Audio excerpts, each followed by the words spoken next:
Friends, ఇప్పుడు చూడండి, మనం ఫోటోషాప్ తర్వాత పాఠానికి స్వాగతం. వీటిలో ఇప్పుడు మనం ఒకసారి అబ్జర్వ్ చేసినట్టయితే చూడండి, ప్రీవియస్ క్లాస్లో మూవ్ టూల్ ఉపయోగించి ఒక ఇమేజ్ని మనం ఎలా డ్రా చేయాలనేది నేర్చుకున్నాం కదా.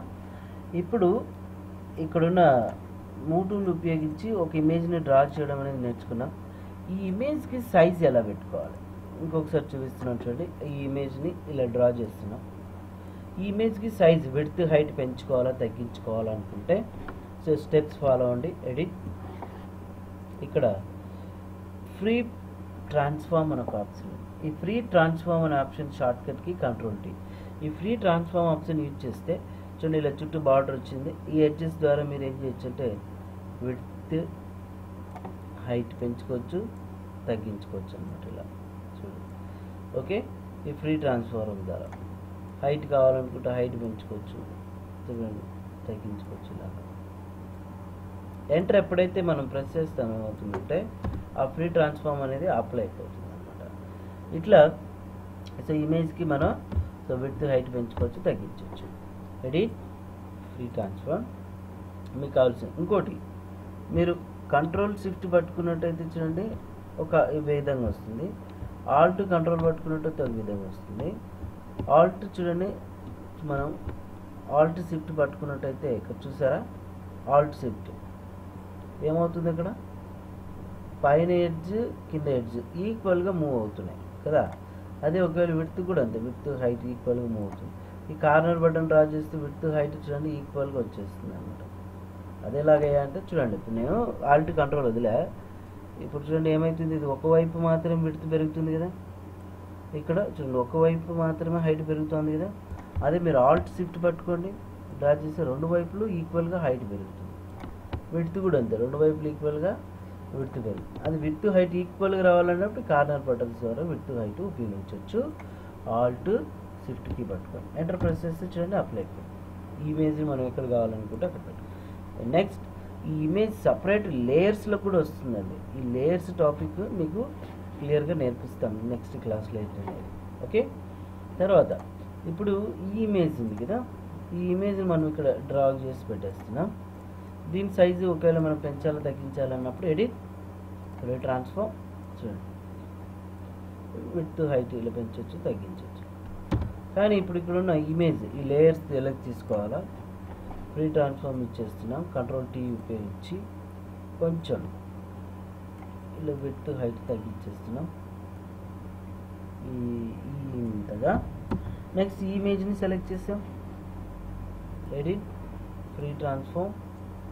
దీన్ని విడ్త్ కొంచెం జస్ట్ ఇలా చూడండి, రెండు ఈక్వల్గా ఇలా పెట్టేస్తున్నాం ఓకేనా. ఎంటర్ కొట్టండి. ఓకే సరే, ఇప్పుడు ప్రజెంట్ అయితే ఇది ఒక ఇమేజ్ ఇది ఒక ఇమేజ్ ఇలా జాయిన్ చేసాం కదా. ఇప్పుడు ప్రజెంట్ ఈ ఇమేజ్ని డిలీట్ చేస్తున్నాం, లేయర్. ఇప్పుడు ఇట్లాంటిదే మనకు సేమ్ ఇమేజ్ డూప్లికేట్ రావాలా. సేమ్ ఇమేజ్ డూప్లికేట్ రావాలంటే మనకి ఇక్కడ ఏం చేయాలో కూడా ఆప్షన్స్ మనకు తెలియదు కదా. అట్లాంటి టైంలో ఆల్ట్కి పట్టుకోండి, పట్టుకొని ఈ ఇమేజ్ని అలాగే డ్రాగ్ చేయండి. ఇంకొక ఇమేజ్ అనేది మనకు వచ్చేస్తుంది కదా. సో ఇప్పుడు ఈ ఇమేజ్ వచ్చేసి మనకు కొంచెం విడ్త్. నెక్స్ట్ ఈ ఇమేజ్ని సెలెక్ట్ చేసి Ctrl+T వాడాం, జస్ట్ ఇలా విడ్త్ కొంచెం కదా. ఇప్పుడు చూడండి, మీరు ఈ రెండు ఇమేజెస్ ఒకే డైరెక్షన్లో కనిపిస్తున్నాయి. ఈ ఇమేజ్ ఒక డైరెక్షన్లో కనపడాలన్నప్పుడు ఈ ఇమేజ్ని సెలెక్ట్ చేయండి. మనం డైరెక్ట్గా ఎడిట్, ఫ్రీ ట్రాన్స్ఫార్మ్ వాడతాం. ఈ ఫ్రీ ట్రాన్స్ఫార్మ్ యూజ్ చేసినప్పుడు దీనికి సంబంధించిన ఆప్షన్స్ ఇక్కడ ట్రాన్స్ఫార్మ్లో చూడండి, అగైన్ స్కేల్, రొటేట్ ఇలా ఉన్నాయి. ఓకే, ఇవన్నీ ఈ కింద ఫ్లిప్ హారిజంటల్, ఫ్లిప్ వర్టికల్ ఉన్నాయి. ఈ ఆప్షన్స్ అన్నీ ఇక్కడే మనం రైట్ మౌస్ బటన్ ప్రెస్ చేస్తే వస్తాయి. ఫ్లిప్ హారిజంటల్ అని కానీ చూడండి, ఏమైనా చూడండి డైరెక్షన్ మారిపోయిందా, ఈ డైరెక్షన్ ఈ డైరెక్షన్. ఓకే, ఇంతకుముందు ఈ డైరెక్షన్ ఉంది కదా, ఇప్పుడు చూడండి ఈ డైరెక్షన్ వచ్చేస్తుంది. అదే ఒకవేళ మరి ఫ్లిప్ హారిజంటల్ అంటే ఇలా వచ్చేస్తుంది. ఓకేనా. ఫ్లిప్ వర్టికల్ అంటే ఏమైంది చూడండి, ఇలా రివర్స్ వచ్చేస్తుంది అనమాట. అట్లా మనం సో ఇమేజెస్ని సెట్ చేసుకోవచ్చు. క్లియర్ కదమ్మా. సో ఇప్పుడు చూడండి, ఈ ఆప్షన్ ఏంటనేది నేర్పించాం. సరే, ఇప్పుడు నెక్స్ట్ దీనికి మనం విడ్త్ హైట్ కొంచెం ఇలా పెంచిన తగ్గించినాం కదా.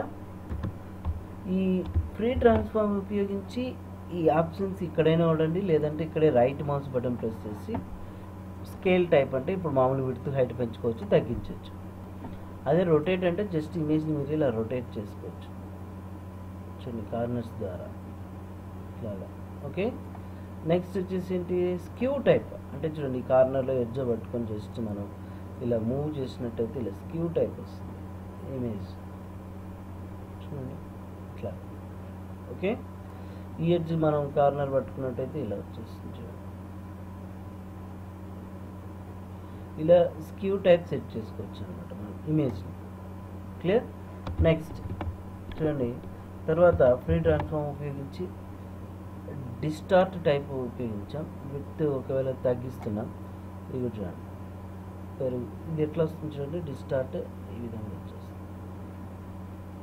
ఓకే, ఈ కార్నర్లో పట్టుకున్నట్టయితే చూడండి ఇలా కార్నర్లో మనకు ఈ విధంగా వచ్చేస్తుంది. ఓకేనా.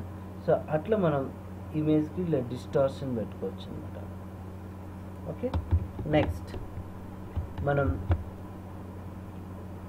పర్స్పెక్టివ్ టైప్ అంటే చూడండి, పర్స్పెక్టివ్ టైప్ అంటే ఇమేజ్ ఇలాగ పెట్టుకోవచ్చు. పర్స్పెక్టివ్ టైప్ ఎట్లా కావాలనుకుంటే అలా పెట్టుకోవచ్చు.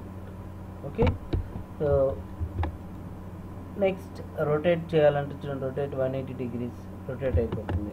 Rotate 90 degrees clock wise. Next rotate 90 degrees counter clock wise అంటే ఇలా వచ్చేస్తుంది. ఓకే, ఇలా సో మనకు కావాల్సినట్టుగా ఇమేజ్ని రొటేట్ చేసుకోవచ్చు అనమాట మీరు. ఓకే, ఈ ఆప్షన్స్ అన్నీ మీరు చూసుకోవాలి. ఫస్ట్ మనం ఏం చేస్తామంటే ఒక ఇమేజ్ని ఎట్లా మూవ్ చేసుకోవాలి, ఆ ఇమేజ్కి విడ్త్ హైట్ ఏ విధంగా పెంచాలా తగ్గించాలనే దాని గురించి ఇప్పుడు మనం నేర్చుకున్నాం కదా. సో ఈ ముందు ఈ ఆప్షన్స్ ఫ్రీ ట్రాన్స్ఫార్మ్ అనే ఆప్షన్ బాగా ఉపయోగపడుతుంది ఇది, కాబట్టి దీన్ని మర్చిపోకూడదు. మనం ఫ్రీ ట్రాన్స్ఫార్మ్ ద్వారానే ఇమేజ్కి విడ్త్ హైట్ పెంచుతాము, టెక్స్ట్కి కానీ విడ్త్ హైట్ పెంచుతాము తగ్గిస్తాము. ఈ ఆప్షన్స్ అన్నీ దీని ద్వారానే చేస్తామన్నమాట. కాబట్టి ఈ ఫ్రీ ట్రాన్స్ఫార్మ్ ఎలా ఉపయోగిస్తాం అనేది మీకు ఇప్పుడు అర్థమైంది. మీకు కొంతమంది ఏం చేస్తారంటే దీనికి ఇప్పుడు నేను విడ్త్ హైట్ తగ్గించాలా పెంచాలా అనుకుంటాం, కానీ ఇది బ్యాక్గ్రౌండ్ లేయర్ అండి. దీన్ని మనం విడ్త్ హైట్ పెంచలేం తగ్గించలేం, ఒకవేళ కంట్రోల్ టీ ఉపయోగించలేం. చూడండి ఎడిట్లోకి వెళ్ళి సో ఈ బటన్ ప్రెస్ చేస్తే డిజేబుల్లో ఉంటుంది, అది కూడా మీరు గుర్తుపెట్టుకోవాలి. క్లియర్. సో ఇప్పుడు అర్థమైంది కదా ఏంటనేది. ఇప్పుడు ఇవన్నీ ప్రాక్టీస్ చేయండి. నెక్స్ట్ టూల్స్ గురించి మనం నేర్చుకుందాం. ఓకే, సో ఫ్రెండ్స్ మీకు ఎటువంటి సందేహాలు ఉన్నా కూడా ఈ నెంబర్కి కాల్ చేయండి, కామెంట్స్ కూడా ఇవ్వండి. Thank you very much.